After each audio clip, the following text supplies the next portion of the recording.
Hello dear friends, I hope आप सभी अच्छे होंगे। So you are all welcome to another video lecture on the smart classes. आज का जो हमारा टॉपिक है वो हमने लिए हैं पीवाईक्यू बेस्ड ऑन जेकेएस। ये प्रीवियस ईयर क्वेश्चंस हैं जो पूछे गए हैं Jammu and Kashmir administrative services में, इनको पूछा गया है। हम इनको आज डिस्कस करेंगे। ये वीडियो लेक्चर उन सभी एस्पायरेंट के लिए काफ़ी इंपॉर्टेंट होने वाला है जो किसी भी कम्पिटिटिव एग्जाम की तैयारी कर रहे हैं या पेयर होने जा रहे हैं। तो शुरू करते हैं हम आज का अपना ये वीडियो लेक्चर। आज के जो पीवाईक्यूज हैं वो बेस्ड हैं जेकेएस पे, और हमने लिए हैं ये इंडियन पॉलिटी को लेके जो पीवाईक्यू पूछे गए हैं। तो शुरू करते हैं हम आज का ये अपना वीडियो लेक्चर। यहाँ तो पहला क्वेश्चन पूछा गया, विच of the following act provided for establishment of public service commission in India for the first time. तो किस एक्ट के द्वारा भारत में पहली बार बनाया गया पब्लिक सर्विस कमीशन? तो इसका सही आंसर होगा आपका option B, that is option C इसका सही ऑप्शन है, that is government of act 1919। तो पहली बार गवर्नमेंट ऑफ एक्ट जो लाया गया 1919 में, जब यहाँ पे ब्रिटिश सरकार होती थी, तो उसके तहत बनाया गया पब्लिक सर्विस कमीशन। ठीक है। Explanation, the government of India act 1919 Montagu claims for reform provided for central public service commission, यानी इसके तहत बनाया गया एक central public service commission which eventually set up in 1926 following the recommendation of Lee commission. और इसको कब finally बनाया गया था? 1926 में बनाया गया था। और किसकी रिकमेंडेशन थी? वो थी ली कमीशन की रिकमेंडेशन थी। तो बहुत ही इंपॉर्टेंट क्वेश्चन है। तो ये इसका सही ऑप्शन होगा आपका गवर्नमेंट ऑफ इंडिया एक्ट 1919। यानी आज की डेट में जो हमारे पास यूनियन पब्लिक सर्विस कमीशन होता है सेंटर में, जो अपॉइंटमेंट करता है देश भर में इसके लिए आईएएस, आईपीएस और बाकी जितनी भी सर्विसेज हैं, ऑल इंडिया सर्विसेज, उनके लिए। और हर स्टेट का अपना एक स्टेट पब्लिक सर्विस कमीशन होता है। अगला क्वेश्चन,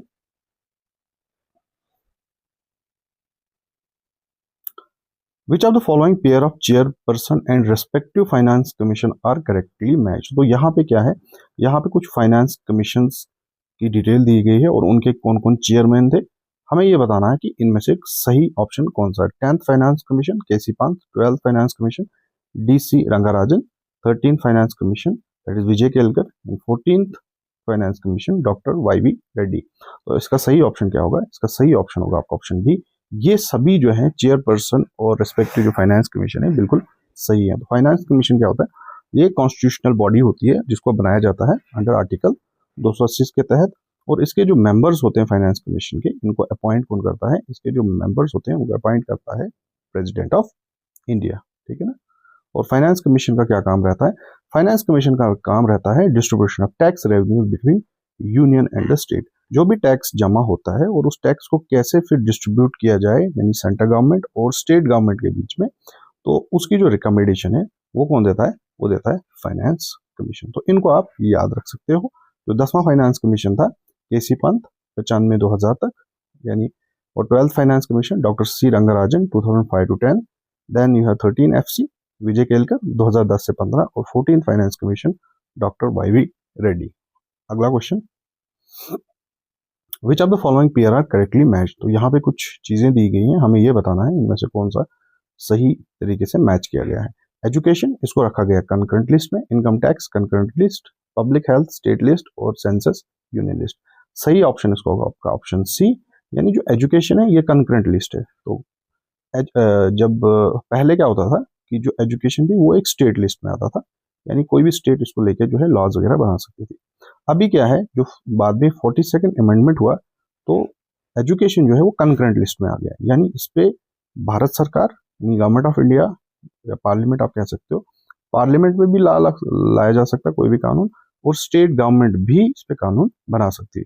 उसको कहते हैं हम कंकरेंट लिस्ट। यानी 3 तरह की लिस्ट होती हैं कॉन्स्टिट्यूशन में। एक होती है आपकी यूनियन लिस्ट, दूसरी होती है आपकी जो स्टेट लिस्ट, और तीसरा होता है हमारा कंकरेंट लिस्ट। तो यूनियन लिस्ट में क्या होता है कि गवर्नमेंट ऑफ इंडिया जो है कानून बनाती है, यानी पार्लियामेंट ऑफ इंडिया कानून बनाएगा इस पे। और जहां तक स्टेट लिस्ट की बात होती है, उस पर कोई भी राज्य सरकार जो होती है, स्टेट गवर्नमेंट है, वो एथोराइज होती है, वो कानून उस पर बना सकते हैं। और कंकरेंट में दोनों जो है कानून बना सकते हैं। ठीक है। लेकिन अगर कभी क्या होता है कि कंफ्लिक्ट हो जाए, मतलब स्टेट गवर्नमेंट और सेंट्रल गवर्नमेंट के बीच में कंकरेंट लिस्ट को लेके, और वहां पे जो है मोस्ट ऑफ द टाइम क्या होता है कि पार्लियामेंट का जो कानून होता है वो प्रिवेल करता है। तो इसमें सही ऑप्शन क्या होगा? जो इनकम टैक्स है वो कंकरेंट लिस्ट नहीं है, वो एक क्या है, वो एक यूनियन सब्जेक्ट है। और बाकी जहाँ तक सेंसस है वो यूनियन लिस्ट है, एजुकेशन जो है वो कंपोनेंट लिस्ट है, वो बिल्कुल सही है और इसका सही ऑप्शन होगा आपका ऑप्शन सी। आगे चलते हैं हम अगले क्वेश्चन पे। Consider the following statement regarding the advisory jurisdiction of supreme court in India. तो यहाँ पे बात हो रही है सुप्रीम कोर्ट ऑफ इंडिया की एडवाइजरी जुरिडिक्शन को लेकर। पहला स्टेटमेंट दिया गया है, it is not mandatory for supreme court to provide its opinion on presidential reference. यानी ये मैंडेटरी नहीं है सुप्रीम कोर्ट ऑफ इंडिया के लिए कि अगर राष्ट्रपति उनसे किसी भी चीज को लेकर कोई लीगल ओपिनियन मांगते हैं सुप्रीम कोर्ट को, ये जरूरी नहीं है कि कोर्ट अपना ओपिनियन दे। दूसरा है, the opinion given by supreme court is binding in the nature. और जो ओपिनियन सुप्रीम कोर्ट राष्ट्रपति को देते हैं वो बाइंडिंग होता है। तो इसका सही ऑप्शन होगा आपका ऑप्शन सी। स्टेटमेंट 1 जो है बिल्कुल सही है और स्टेटमेंट 2 जो है वो सही नहीं है। इसमें क्या है, जो जुरिडिक्शन आती है सुप्रीम कोर्ट की वो आती है under article 143। President can seek supreme court opinion. तो जो देश के प्रेसिडेंट होते हैं वो सुप्रीम कोर्ट से किसी भी मामले में जो है ओपिनियन ले सकते हैं, किसी भी कानून को लेकर। सुप्रीम कोर्ट में refuse to give opinion except on pre constitutional treaties. तो सुप्रीम कोर्ट अपना ओपिनियन दे सकती है या रिफ्यूज भी कर सकती है, लेकिन अगर वहां पर बात प्री कॉन्स्टिट्यूशनल ट्रीटीज की हो वहां पे सुप्रीम कोर्ट को अपना ओपिनियन देना ही पड़ेगा। और जहां तक बात है कि जो सुप्रीम कोर्ट अगर ओपिनियन दे और वो प्रेसिडेंट के लिए बाइंडिंग होता है, ऐसा कुछ नहीं है कि प्रेसिडेंट के लिए वो कोई भी सुप्रीम कोर्ट का जो ओपिनियन होता है वो बाइंडिंग नहीं होता है। तो यहाँ पे बात हो रही है advisory jurisdiction of supreme court. बहुत बारे क्वेश्चन पूछते हैं और आया हुआ है ये अंडर आर्टिकल 13 है, sorry under article 143 of the constitution है। अगला question, consider the following statement regarding the advocate general of the state. यहाँ पे बात हो रही है advocate general of the state की। तो आपके पास कुछ स्टेटमेंट्स दिए गए हैं, तो आपने इनको देखना है और सही आंसर देना है। विच of the above statement is not correct. देखिए यहाँ पे बात उन्होंने कही कि इनमें से कौन सा स्टेटमेंट सही नहीं है। तो इसका सही ऑप्शन होगा आपका option 3, his or her remuneration is determined by state legislator. तो जो एडवोकेट जनरल होता है उसकी जो भी रिम्यूनरेशन हो या चीजें हो वो स्टेट लेजिस्लेटर तय करता है, ये बिल्कुल गलत है। पहला क्या है, he is appointed by governor of state, ये सही है अंडर आर्टिकल 165 के तहत। और जहां तक दूसरा स्टेटमेंट है, ही और she hold office during the pleasure of governor, ये भी बात बिल्कुल सही है। और यहाँ पे जो स्टेटमेंट कौन सा आपका गलत है, वो स्टेटमेंट 3 जो है वो गलत है। अगला क्वेश्चन, और ये जो तीसरा स्टेटमेंट है जहां तक बात है इसकी रिन्यूमरेशन की, तो ये कौन तय करता है, ये गवर्नर डिटरमाइन करते हैं, न कि state legislator. Next question, with reference to jurisdiction of Lokpal consider the following public authorities. यहाँ पे बात हो रही है लोकपाल की, ठीक है, जिसको बनाया गया है। तो जो लोकपाल की जो जुरिडिक्शन है उसके तहत कौन कौन सा आता है, प्राइम मिनिस्टर आते हैं, union minister, member of parliament, officials of central government. तो इसका सही ऑप्शन होगा आपका ऑप्शन डी। तो इसमें सभी आते हैं। द लोकपाल एंड लोक आयुक्त एक्ट 2013 कवर्स प्राइम मिनिस्टर को भी कवर करते हैं, लेकिन वहां पे कुछ सेफगार्ड्स रखे गए हैं प्राइम मिनिस्टर को लेके।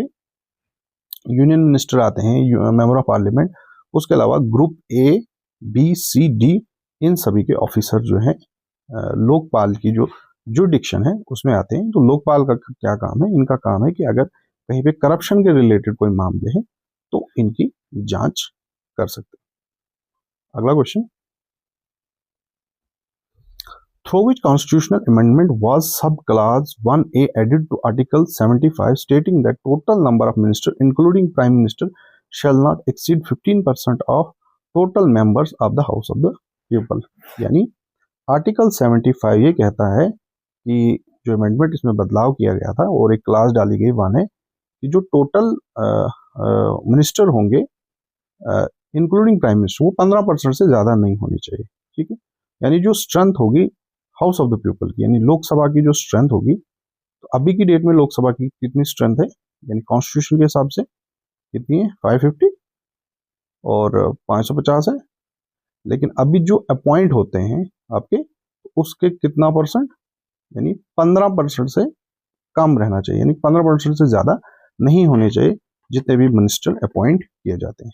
तो ये कौन सा अमेंडमेंट लाया गया था, ये लाया गया था आपका 91st constitutional amendment. 91st Constitutional Amendment Act restricted the size of the Council of Ministers to prevent over size cabinet. तो इसका ये मकसद था कि जो कैबिनेट हो वो छोटी रहे, वो ओवर साइज ना रहे, बहुत ज़्यादा ना रहे।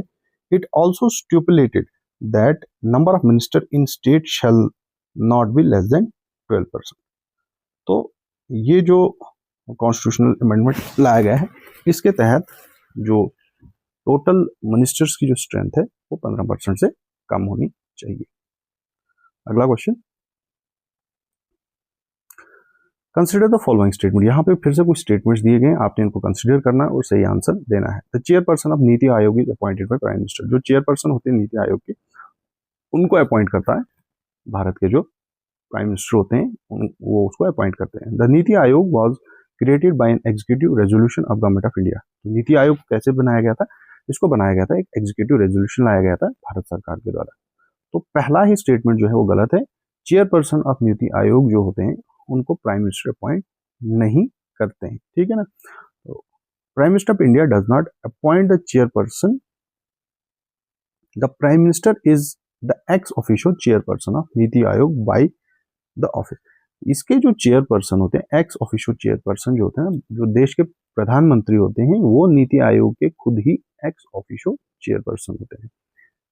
तो by the virtue of being prime minister of the country, automatically वो क्या होता है कि वो नीति आयोग के चेयरपर्सन होते हैं। और जहां तक बात है कि नीति आयोग को बनाया गया था एग्जीक्यूटिव रेजोल्यूशन के द्वारा, ये बिल्कुल सही है। इसको क्रिएट किया गया है एक एग्जीक्यूटिव रेजोल्यूशन के द्वारा, इसको क्रिएट किया गया है। NITI Aayog was establish on 1 January 2015 via cabinet resolution making it non constitutional non statutory body. तो ये जो नीति आयोग है, ठीक है ना, ये नॉन कॉन्स्टिट्यूशनल है, मतलब कॉन्स्टिट्यूशन में इसका कोई जिक्र नहीं किया गया है, और इसी तरीके से नॉन स्टैट्यूटरी है, यानी by the law of the parliament भी नहीं बनाया गया है इसको बनाया गया है सीधे ही एग्जीक्यूटिव रेजोल्यूशन के तहत। अगला question, which of the following authorities salaries allowances and pension are charge on consolidated fund of India. तो कौन से यहाँ पे ऐसी अथॉरिटीज हैं जिनकी जो सैलरीज है वो चार्ज की जाती हैं कंसोलिडेटेड फंड ऑफ इंडिया से? जजेस ऑफ सुप्रीम कोर्ट, CAG यानी comptroller and auditor general of India, and chief election commissioner. तो इसका सही ऑप्शन होगा आपका ऑप्शन डी। या जहां तक बात है इन सब की, the salaries and administrative expenses of these independent constitutional authorities are charge upon the consolidated fund of India to ensure their independence from executive. This mean they are not subject to annual vote of the parliament. तो इनकी जितनी भी salaries हैं वो कहाँ से आती हैं? सैलरीज, अलाउंसेज, खर्चे वगैरह ये आते हैं कंसोलिडेटेड फंड ऑफ इंडिया से। और इसका सबसे बड़ा फायदा क्या होता है कंसोलिडेटेड फंड ऑफ इंडिया का, कि इसको वोट के लिए नहीं, हर बार इसको वोटिंग नहीं कर सकते इस चीज को लेके। They are not subject to annual vote of the parliament, ठीक है। यानी ये इसलिए रखा गया कि इनकी सैलरीज हो, अलाउंसेज हो या पेंशन हो, तो इनको कभी ज्यादा उस तरीके से नहीं बदला जाएगा जिससे इनको नुकसान हो, ठीक है। आगे चलते हैं, next question, consider the following statement regarding 37 constitutional amendment. तो यहाँ पे बात हो रही है 37वां जो कॉन्स्टिट्यूशनल अमेंडमेंट है उसको लेके। Article 239A was added by 37 amendment. तो आर्टिकल 239A जो है इसको ऐड किया गया था 37 अमेंडमेंट के तहत। दूसरा स्टेटमेंट दिया गया, article 239A has been made applicable to UT of Jammu and Kashmir by Jammu and Kashmir reorganisation act 2019। जो आर्टिकल 239A है, ठीक है, तो इसको एप्लीकेबल बनाया गया है जम्मू कश्मीर को लेके। तो लाया गया था कौन सा? Jammu and Kashmir reorganisation act 2019। तो इनमें से सही स्टेटमेंट कौन सा? इसका सही स्टेटमेंट आपका ऑप्शन बी है। तो पहला स्टेटमेंट वो गलत है। Article 239A relating to creation of local legislator और council of minister of certain UTs was actually added by 14th amendment act 1962। तो इसको ऐड किया गया था 239 को, इसको ऐड किया गया था किसके तहत? जब लाया गया था 14th अमेंडमेंट एक्ट 1962। और जहां तक बात है 239A को, ये बात बिल्कुल सही है कि जब Jammu and Kashmir reorganisation act 2019 में लाया गया तो इसके तहत इसको एप्लीकेबल बनाया गया। तो इसका स्टेटमेंट 2 जो है वो बिल्कुल सही है और स्टेटमेंट 1 जो है वो गलत है। अगला question, who among the following serve as vice president of India? इनमें से 4 ऑप्शन दिए गए हैं, तो इनमें से किसने देश के जो है वो वाइस प्रेसिडेंट भी रहे हैं? डॉक्टर एस राधाकृष्ण, बिल्कुल। डॉक्टर जाकिर हुसैन, फखरुद्दीन अली अहमद, ज्ञानी जैल सिंह। तो इसका सही ऑप्शन होगा आपका ऑप्शन बी, पहला और दूसरा। और जहां तक बात है फखरुद्दीन अली अहमद और ज्ञानी जैल सिंह की, तो ये दोनों क्या है, serve as president but never serve as vice president. तो ये कभी भी देश के वाइस प्रेसिडेंट नहीं रहे, ये देश के प्रेसिडेंट रहे हैं लेकिन वाइस प्रेसिडेंट नहीं रहे हैं। जहां तक एस राधाकृष्ण का सवाल है, वो तो देश के पहले वाइस प्रेसिडेंट थे और डॉक्टर जाकिर हुसैन जो थे वो दूसरे थे। अगला question, next, arrange the following seats in ascending order of their representation in the council of the state. यहाँ पे बात हो रही है राज्यसभा की, ठीक है। तो राज्यसभा में इनकी कितनी कितनी सीट्स हैं स्टेट्स की, उनको आपने अरेंज करना असेंडिंग ऑर्डर में। तो सबसे पहले पंजाब 7, राजस्थान की 10 है, कर्नाटका की 12 और वेस्ट बंगाल की 16। तो ये एक सीक्वेंस है। तो पहले पंजाब जिनकी सबसे कम है, then Rajasthan, Karnataka and West Bengal. Option आपका डी जो है वो सही होगा। अगला question, which of the following pair of state and their formation date is correctly matched.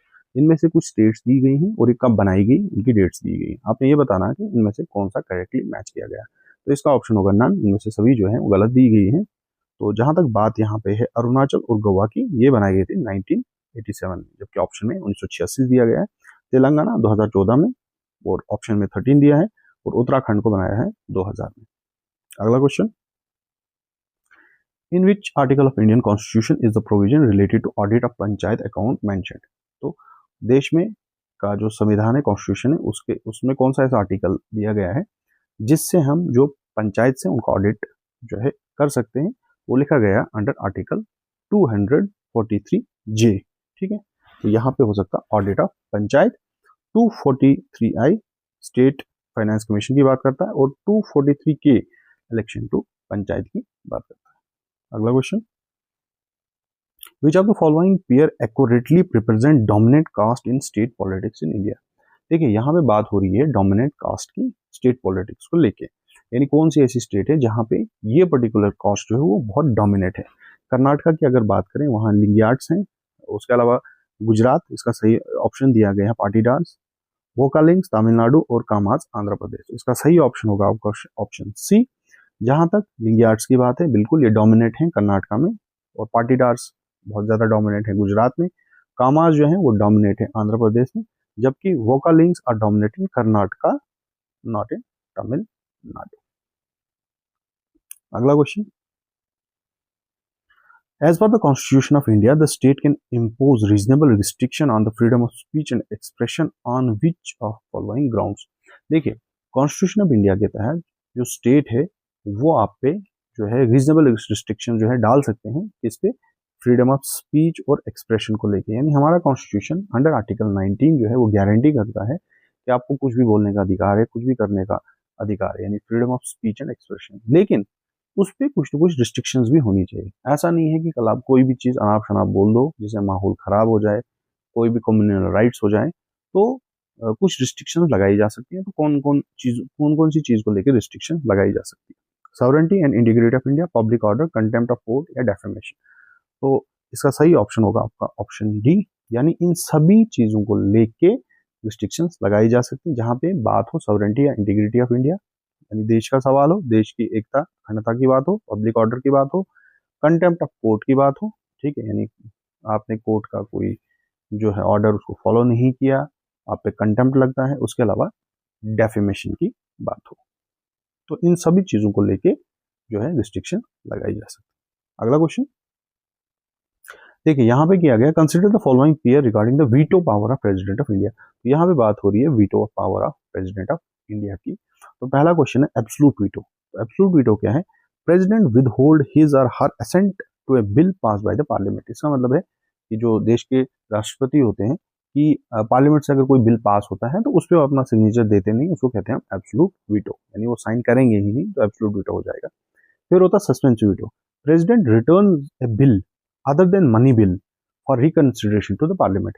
तो यहाँ पे क्या होता है सस्पेंसिव वीटो में कि जो देश के प्रेसिडेंट होते हैं उनके पास जब कोई भी बिल जाता है, यानी कोई भी बिल जो लोकसभा से पास हो जाए फिर राज्यसभा से वो पास होता है, या अगर राज्यसभा से पहले पास हो जाए या बाद में लोकसभा से, तो वो बिल जाता है प्रेसिडेंट ऑफ इंडिया के पास, और फिर प्रेसिडेंट ऑफ इंडिया उस पर क्या करते हैं, साइन करते हैं, और वो जो बिल है वो कानून बन जाता है, एक्ट बन जाता है। तो यहाँ पे ये कहा गया कि सस्पेंसिव वीटो में क्या है कि प्रेसिडेंट रिटर्न द बिल, जब कोई बिल प्रेसिडेंट के पास जाता है सिग्नेचर के लिए, वो उस बिल को रिटर्न कर देंगे, पार्लियामेंट को वापस भेज देते हैं फॉर रिकंसिडरेशन ऑफ पार्लियामेंट।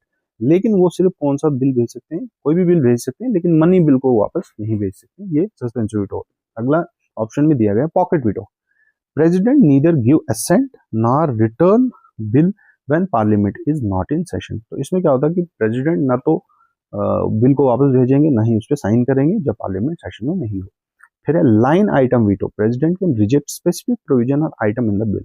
तो लाइन आइटम वीटो का मतलब होता है कि कोई एक पर्टिकुलर लाइन को प्रेसिडेंट जो है वो क्या करते हैं, रिजेक्ट करते हैं। इनमें से सही ऑप्शन क्या है, इसमें सिर्फ जो है वो ऑप्शन पहला, इसमें सिर्फ दो ऑप्शन जो है वो करेक्ट है, ओनली टू। पहला बिल्कुल सही है, एब्सोल्यूट वीटो होता है कि जब प्रेसिडेंट जो है सिग्नेचर करना से मना कर दे, वो बिल्कुल साइन नहीं करते हैं किसी बिल पे, तो एब्सोल्यूट वीटो हो जाएगा। फिर सस्पेंसिव वीटो क्या होता है कि जब प्रेसिडेंट जो है किसी भी बिल को रिकंसिडरेशन के लिए पार्लियामेंट फिर से भेज देते हैं। लेकिन जहां तक इंडियन प्रेसिडेंट का ताल्लुक है, अगर कोई भी बिल पार्लियामेंट को रिकंसिडरेशन के लिए भेज दी गई एक बार, तो पार्लियामेंट ने अगर फिर से उस बिल को पास किया, तो उस वक्त प्रेसिडेंट का जो सस्पेंसिव वीटो है वो ओवरराइड होता, खत्म होता। जहां तक पॉकेट वीटो का सवाल है, president neither give assent nor return the bill when parliament is not in session. तो ये वाली लाइन नहीं है कि पार्लियामेंट इन सेशन हो या ना हो, उसका कोई फर्क नहीं पड़ता है। तो पॉकेट वीटो का मतलब होता है कि जब प्रेसिडेंट ऑफ इंडिया कोई भी बिल जब उनके पास जाता है, ना तो उस पर सिग्नेचर करें और उसको जो है वो पेंडिंग रखें, ना ही रिकंसिडरेशन के लिए भेजें। तो जहां तक चौथा वीटो है लाइन आइटम वीटो, तो वो जो है हमारे पास नहीं होता है, यानी जो देश के प्रेसिडेंट ऑफ इंडिया होते हैं उनके पास ये इस तरह का वीटो नहीं होता। नेक्स्ट क्वेश्चन, चलिए आखिरी क्वेश्चन था। तो आज हमने डिस्कस किए PYQs जो पूछे गए हैं Jammu and Kashmir administrative services में, इनको पूछा गया है। तो आज ये पर्टिकुलरली इंडियन पॉलिटिक्स को लेकर हमने ये कुछ PYQ जो है वो डिस्कस किए। आई होप इससे आपको बहुत ज़्यादा फायदा होगा और आपको ये पता चलेगा कि जो लेवल है क्वेश्चंस का पूछने का वो क्या है। तो मिलेंगे आपके साथ अगली बार एक नए वीडियो लेक्चर में। हम ये PYQ सीरीज लाते रहेंगे और जो भी कंटेंट्स हम अपने चैनल पर डालते हैं वो मोस्टली कॉम्पिटिटिव बेस्ड होते हैं। तो मिलते हैं आपके साथ अगली बार एक नए वीडियो लेक्चर में, तब तक के लिए थैंक्स फॉर वॉचिंग।